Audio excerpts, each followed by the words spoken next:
स्वागत है आपका हमारे चैनल गवर्नमेंट सिविल इंजीनियर में। आज हम डिस्कस करेंगे टेंडर की definition, types of tender and how tender system evolved in India. चलिए देखते हैं आज का video.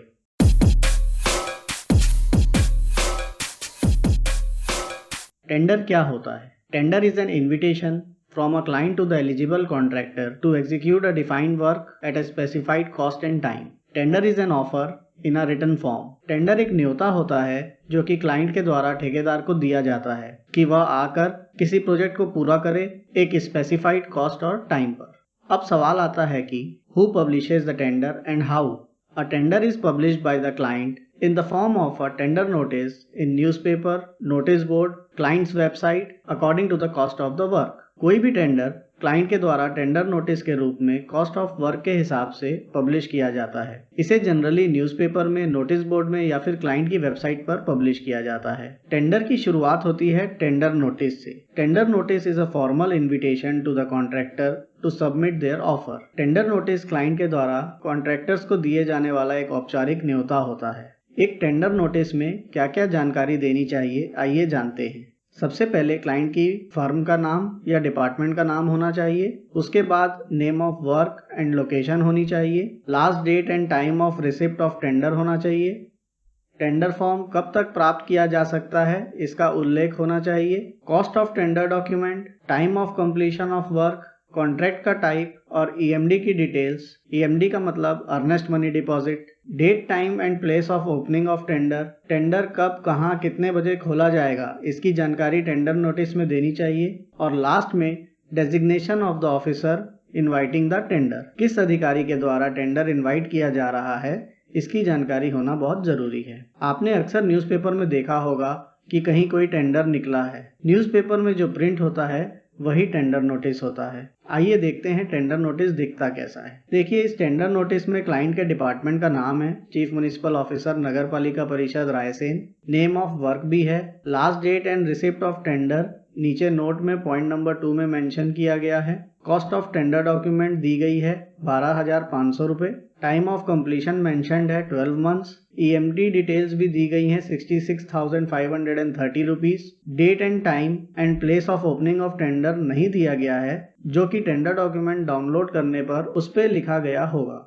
Designation of the officer inviting the tender में आप नीचे राइट साइड में देख रहे हैं चीफ म्युनिसिपल ऑफिसर नगर पालिका परिषद रायसेन मेंशन किया गया है। तो लगभग हर इंपॉर्टेंट एस्पेक्ट को इस टेंडर नोटिस में कवर किया गया है। टेंडर नोटिस तो हमने समझ लिया। अब जानते हैं टाइप्स ऑफ टेंडर क्या क्या होते हैं। टेंडर्स ब्रॉडली 4 टाइप के होते हैं। पहला होता है ओपन टेंडर, दूसरा लिमिटेड टेंडर, तीसरा सिंगल टेंडर और चौथा rate contract. Open tender, it invites the contractor to bid by open advertisement in the newspaper or client's website. Government works mainly open tender से किए जाते हैं। Second is limited tender. In tenders में कुछ selected contractors को ही invite किया जाता है जो अपने रेट्स कोट करते हैं सप्लाई ऑफ आर्टिकल्स के लिए। थर्ड है single tender. It means invitation to only one firm to render a service by quoting their rates. If the client finds that the quoted rates are too high, then there may be negotiations prior to the agreement of the contract. Single tender में किसी एक firm को ही invite किया जाता है किसी काम के लिए या सर्विस के लिए, और वह फर्म अपना रेट कोट करती है। अगर क्लाइंट को लगता है कि रेट बहुत ज्यादा है उसके एस्टीमेट से, तो वो एग्रीमेंट करने के पहले नेगोशिएशंस कर सकते हैं। फोर्थ टाइप होता है rate contract. This contract is normally used for supply of store items. Rate contract generally store items purchase करने के लिए होता है। Throughout the contract period जो मटेरियल सप्लाई करना होता है वो फिक्स रेट में होता है। ये तो हुए टाइप्स ऑफ टेंडर्स की ब्रॉड क्लासिफिकेशन। अब जानते हैं कि गवर्नमेंट ऑर्गेनाइजेशन में सबसे ज्यादा यूज होने वाले ओपन टेंडर्स की टाइप के बारे में। सबसे पहला है परसेंटेज रेट टेंडर, दूसरा आइटम रेट टेंडर, तीसरा लमसम टेंडर और चौथा है ईपीसी टेंडर यानी engineering procurement and construction tenders. Percentage rate tender SOR पे बुलाए जाते हैं। एसओआर का मतलब होता है schedule of rates. Her state के डिफरेंट डिपार्टमेंट्स अपने अपने डिपार्टमेंट में यूज होने वाले आइटम्स का एक शेड्यूल ऑफ रेट्स बनाते हैं, जिसके अंदर आइटम्स की स्पेसिफिकेशन, यूनिट और पर यूनिट रेट फिक्स किया जाता है और उसी एसओआर के हिसाब से एस्टीमेट तैयार किए जाते हैं। अगर बिल्डिंग वर्क है तो बिल्डिंग का एसओआर यूज होता है, रोड का वर्क है तो रोड का एसओआर, ब्रिज का है तो ब्रिज का एसओआर और अगर वाटर वर्क्स है तो पब्लिक हेल्थ इंजीनियरिंग का SOR यूज होता है। एक बार जब SOR में सारी आइटम्स डिफाइन हो जाती हैं तो उन आइटम्स के लिए फिर एस्टीमेट बनाने के बाद जो टेंडर कॉल किया जाता है वो मोस्टली परसेंटेज रेट टेंडर्स किया जाता है। सपोज अगर 1 लाख रुपए का काम है और उसमें सारे आइटम्स जो हैं वो SOR से लिए गए हैं तो हम उसका परसेंटेज रेट टेंडर कॉल करेंगे एंड कॉन्ट्रैक्टर सिर्फ उस पर अपना वर्केबल रेट परसेंटेज में भरेगा। जैसे कि 1 लाख रुपए का काम जिसमें कि बहुत सारे आइटम्स हैं वह 10% ज्यादा में करूंगा बोल सकता है, या 2% कम में करूंगा, या फिर मैं 1 लाख का काम 1 लाख रुपए में ही करूंगा, ऐसा कॉन्ट्रैक्टर ऑफर दे सकता है। In these tenders the department draws up the schedule of items according to the description of items sanctioned in the estimate with the quantities, rates, units and amount shown therein. The estimates are based on the schedule of rates. The bid parameter is percentage above, at par or below SOR for the total cost of work put to the tender. Next frequent use होने वाला tender होता है item rate tender. The engineer prepares a bill of quantities by providing the precise quantities of each item of work to be carried out and the contractor enters the unit rate against each item of work. Item rate tender generally उन items के लिए किया जाता है जो कि SOR में define नहीं होते हैं। आइटम रेट टेंडर अगर आप कभी करते हैं तो आपको क्वांटिटीज के लिए ये एश्योर होना बहुत जरूरी है कि आपकी क्वांटिटीज ऑफ आइटम इनवेरिएबली घट बढ़ नहीं सकती हैं। सपोज आपको कहीं पर ओपन जिम बनाना है तो आपको पता है कि कितने स्विंग्स लगाने हैं, कितने सीसॉ लगाने हैं, कितने मैरी गो राउंड लगाने हैं, तब आप इस तरह के टेंडर को यूज कर सकते हैं। बट अगर आपको मान लीजिए कहीं पर रोड बनानी है तो रोड बनाने की एग्जैक्ट क्वांटिटी को हम निकाल सकते हैं और रोड के सारे आइटम SOR में भी दिए होते हैं तो उसके लिए हम परसेंटेज रेट टेंडर ना कि आइटम रेट टेंडर कॉल करते हैं। चलिए अब आइटम रेट टेंडर को एक एग्जांपल से समझते हैं। सपोज कि कोई एक काम है जिसमें ये 3 आइटम्स हैं, excavation, PCC M10 and RCC M20। इन सभी के यूनिट्स मीटर क्यूब में होते हैं। क्वांटिटी दी हुई है एक्सकेवेशन की 60 क्यूबिक मीटर, PCC की 10 और RCC की 30 क्यूबिक मीटर्स, और रेट भी उनके सामने मेंशन किया हुआ है। सभी की क्वांटिटी को रेट से मल्टीप्लाई करके अमाउंट भी निकाला गया है जो कि 1,66,000 है। The cost of work put to tender is ₹1,66,000 only. अब हमने इस काम का आइटम रेट टेंडर कॉल किया। मान लीजिए कि इस टेंडर में 2 कॉन्ट्रैक्टर्स ने पार्टिसिपेट किया, contractor A and contractor B। Contractor A ने जो रेट कोट किया वो कॉलम नंबर 7 में और B ने जो रेट कोट किया है वो कॉलम नंबर 8 में मेंशन किया गया है। इस रेट को क्वांटिटी से मल्टीप्लाई करने के बाद जो अमाउंट है कॉन्ट्रैक्टर A का वो कॉलम नंबर 9 में और कॉन्ट्रैक्टर B का वो कॉलम नंबर 10 में लिखा है। आप देखेंगे कि जो डिपार्टमेंट ने सोचा था कि एक्सकवेशन 200 रुपये पर क्यूबिक मीटर में होना चाहिए उसके लिए कॉन्ट्रैक्टर A ने 260 रुपये कोट किया है और कॉन्ट्रैक्टर B ने 280 रुपये कोट किया है। इसी प्रकार से M10 का जो कंक्रीट करना था PCC उसके लिए डिपार्टमेंट ने सोचा था कि 2800 रुपये में काम होना चाहिए। कॉन्ट्रैक्टर A ने 3200 कोट किया एंड कॉन्ट्रैक्टर B ने 3300 कोट किया।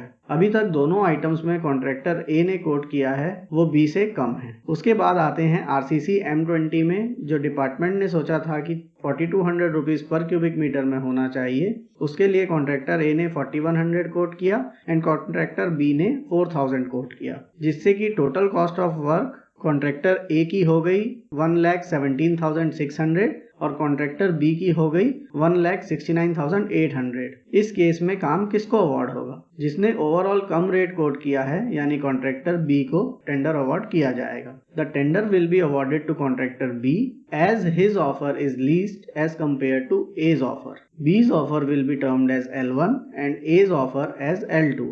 L1 means contractor who quoted lowest rates। तो इंजीनियर्स आइटम रेट टेंडर्स का इवेल्युएशन इसी आधार पर किया जाता है। अब समझते हैं लमसम टेंडर क्या होता है। In lump sum tenders the contractor agrees to carry out the entire work as shown in the drawings and described by the specifications by supplying labor and material all for a specified lump sum amount। Contractor agree करता है कि जो भी work drawings में दिखाया गया है और स्पेसिफिकेशंस में स्पेसिफाई किया गया है वह पूरा मैं अपने लेबर और मटेरियल के साथ एक लमसम अमाउंट में कंप्लीट करके आपको दूंगा। The major feature of the agreement is that the contractor agrees to accomplish all contractual obligation and responsibilities for the stipulated payment no matter what trouble और expense comes across और incur in doing so. Lump sum tender generally पानी की टंकी यानी overhead tanks या ऐसे structures जिनके design department करता है और कॉन्ट्रैक्टर उसके हिसाब से काम करता है के लिए इनवाइट किए जाते हैं। Next is EPC tender. EPC stands for Engineering, Procurement and Construction. In this tender also, the contractor agrees to carry out the entire work as per the detailed scope of work and as described by specifications by supplying labor and material complete, all for a fixed agreed amount, just like the lump sum tender. The major difference between an EPC tender and lump sum tender is that the designing and engineering part is also in the scope of contractor. The department only defines the scope of work and the specifications. EPC tenders में department सिर्फ scope और specifications बताता है, जैसे कि समझ लीजिए एक वाटर ट्रीटमेंट प्लांट या फिर एक सीवरेज ट्रीटमेंट प्लांट बनाना है तो डिपार्टमेंट आपको बता देगा कि 100 mld पानी हमको ट्रीट करना है और स्पेसिफिकेशंस में मान लीजिए कि किस ग्रेड का कंक्रीट यूज करना है, एडमिन बिल्डिंग्स में क्या क्या प्रोविजंस चाहिए, इंटरनल रोड्स की मिनिमम विड्थ कितनी होनी चाहिए। इस तरह हर एक टेक्निकल स्पेसिफिकेशन को डिपार्टमेंट डिफाइन करता है, लेकिन इंजीनियरिंग ड्राइंग्स एंड डिजाइन से रिलेटेड पूरा काम कॉन्ट्रैक्टर के स्कोप में होता है। दोस्तों, अभी तक जो आपने 4 टेंडर समझे वह चारों ही ओपन टेंडर्स के टाइप हैं जो कि गवर्नमेंट डिपार्टमेंट में मोस्टली यूज किए जाते हैं। आइए अब एक बहुत ही इंटरेस्टिंग टॉपिक की ओर चलते हैं जिसमें हम जानेंगे कि इंडिया में टेंडर सिस्टम कैसे इवॉल्व हुआ। सबसे पहले गवर्नमेंट डिपार्टमेंट कंस्ट्रक्शन का काम खुद किया करते थे। Government department used to do construction of their own. उसके बाद work executed by labour contractor but material supplied by the department. पहले गवर्नमेंट डिपार्टमेंट खुद काम करते थे, उसके बाद डिपार्टमेंट सिर्फ मटेरियल देते थे और कॉन्ट्रैक्टर अपनी लेबर ला करके काम करते थे। उसके बाद नेक्स्ट एडवांसमेंट हुआ परसेंटेज रेट टेंडर्स। डिपार्टमेंट को यह समझ में आ गया कि अब मटेरियल भी कॉन्ट्रैक्टर ही लेकर आए, लेबर भी कॉन्ट्रैक्टर लेकर आए, हम सिर्फ स्पेसिफिकेशन और रेट डिफाइन कर देते हैं, कॉमन यूज होने वाले सारे आइटम्स का एक SOR बना देते हैं और परसेंटेज पर टेंडर बुला लेते हैं और इस तरह परसेंटेज रेट टेंडर्स की शुरुआत हुई। उसके बाद जब ऐसी प्रोसेस चालू हुई तब समझ में आया कि बहुत सारे आइटम्स जो हैं वो तो SOR में है ही नहीं, तो उन आइटम्स के लिए आइटम रेट टेंडर करने लगे। उसके बाद आया लमसम टेंडर। डिपार्टमेंट ने देखा कि कुछ कामों में SOR के बहुत से आइटम हैं और नॉन SOR आइटम जिनके लिए आइटम रेट टेंडर करने पड़ते हैं वैसे भी बहुत से आइटम हैं, तो क्यों ना पूरे काम को एक लमसम रेट पर अवार्ड कर दिया जाए। हम सब डिजाइन कर देते हैं, ड्राइंग्स बना देते हैं और काम करने के लिए किसी कॉन्ट्रैक्टर को पूरा काम लमसम रेट पर दे देते हैं। उसके बाद डिपार्टमेंट को लगा कि टेक्नोलॉजी इतनी तेजी से बढ़ रही है, अगर हम डिजाइन का पार्ट भी कॉन्ट्रैक्टर के स्कोप में दे दें तो हो सकता है कि नई नई टेक्नोलॉजीज यूज कर कॉस्ट ऑफ कंस्ट्रक्शन को कम किया जा सकता है और इस तरह EPC कॉन्ट्रैक्ट की शुरुआत हुई। EPC कॉन्ट्रैक्ट में पूरे काम में गवर्नमेंट अपना पैसा लगाती थी। फिर गवर्नमेंट को लगा कि क्यों ना अब जो काम है वो पब्लिक प्राइवेट पार्टनरशिप में किया जाए, कुछ पैसे हम लगाएंगे और कुछ पैसे कॉन्ट्रैक्टर लगाए और PPP मोड पर टेंडर किया जाए। और ऐसे ही PPP मोड पे टेंडर्स की शुरुआत हुई। PPP मोड के अंदर बहुत से मॉडल्स आए जिसमें से पहला था BOT model, build operate transfer. उसी मॉडल का एडवांसमेंट आया boot model, BOOT, build own operate and transfer model. Boot model का नेक्स्ट एडवांसमेंट मॉडल आया DBOOT, डीबूट, मतलब design build own operate and transfer. इन सभी PPP मोड के tenders के बारे में हम किसी और वीडियो में डिटेल में डिस्कस करेंगे। और लास्ट में जो मॉडल आया वह है हाइब्रिड एन्युटी मॉडल, जिसे हैम कहा जाता है। कुछ ऐसे प्रोजेक्ट्स थे जो ना ही BOT मोड पे जा रहे थे, ना बूट में और ना डीबूट में। तब PPP मोड के इन टेंडर्स का एक हाइब्रिड मॉडल NHAI यानी कि national highway authority of India द्वारा डेवलप किया गया, जिसे हाइब्रिड एन्युटी मॉडल कहा गया। हाइब्रिड एन्युटी मॉडल 2016 में इंट्रोड्यूस किया गया और ये सबसे लेटेस्ट टेंडर मॉडल है इंडिया में। NHAI के बाद इस मॉडल को नमामि गंगे मिशन द्वारा भी लागू किया गया है। चलिए हाइब्रिड एन्युटी मॉडल को थोड़ा और करीब से जानते हैं। हाइब्रिड एन्युटी मॉडल में कंस्ट्रक्शन फेज में 40% प्रोजेक्ट की कॉस्ट गवर्नमेंट लगाती है और 60% कॉस्ट कंसेशनर को लगानी होती है। क्योंकि ये PPP का एक टाइप है, इसलिए कंसेशनर या फिर सरल भाषा में बोले तो कॉन्ट्रैक्टर 60% राशि लगाता है। कंस्ट्रक्शन फेज के बाद जब कंस्ट्रक्शन पूरा हो जाता है तो 15 सालों का ऑपरेशन एंड मेंटेनेंस पीरियड होता है। इसमें गवर्नमेंट ऑपरेशन एंड मेंटेनेंस के लिए जो कॉस्ट लगती है वो कॉन्ट्रैक्टर को पे करती है, साथ में इंटरेस्ट पे करती है जो कि बैंक रेट से 3% अधिक होता है। टोल कलेक्शन का अधिकार गवर्नमेंट के पास होता है और ये सारी पेमेंट 15 साल तक बाई एनुअली कॉन्ट्रैक्टर को गवर्नमेंट पे करती है। ये गवर्नमेंट का रोल होता है। O&M पीरियड में कंसेशनर का क्या रोल होता है? कंसेशनायर को ऑपरेशन एंड मेंटेनेंस करना होता है और जो 60% पैसा लगाने के लिए उसने लोन लिया होता है उस लोन को कॉन्ट्रैक्टर को चुकाना होता है। ये बहुत ही इंटरेस्टिंग मॉडल है और अगर आप किसी MNC में अप्लाई करते हैं तो ये इंटरव्यूज का बहुत ही फेवरेट टॉपिक होता है। इवन UPSC में भी इससे रिलेटेड क्वेश्चंस आते हैं। चलिए अब चलते हैं हमारे अगले सेगमेंट की ओर जिसका नाम है टेक्निकल पाठशाला। हमारा आज का टॉपिक है बेंचमार्क। बेंचमार्क तो आप सभी जानते हैं, सर्वे में हम पढ़ते भी हैं। बेंचमार्क क्या होता है? It is a fixed point or a mark of known RL determined with reference to the datum line. It serves as a reference point for finding the RL of new points or for conducting leveling operations. Benchmark एक fixed point होता है जिसका reduced level या फिर elevation हम determine करते हैं datum line के रेफरेंस में। बेंचमार्क एक रेफरेंस पॉइंट की तरह काम करता है लेवलिंग ऑपरेशंस में। हमारा अगला सेगमेंट है पत्राचार की वोकैब।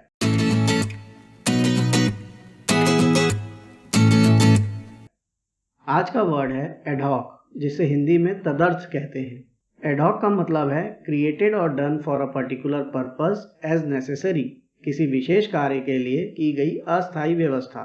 चलिए इसे एग्जाम्पल से समझते हैं। Arjun has been appointed at an ad hoc post of an engineer. Arjun की नियुक्ति अभियंता के तदर्थ पद पर हुई है। दोस्तों, उम्मीद है कि आपको वीडियो पसंद आया होगा। It's time to sign off now.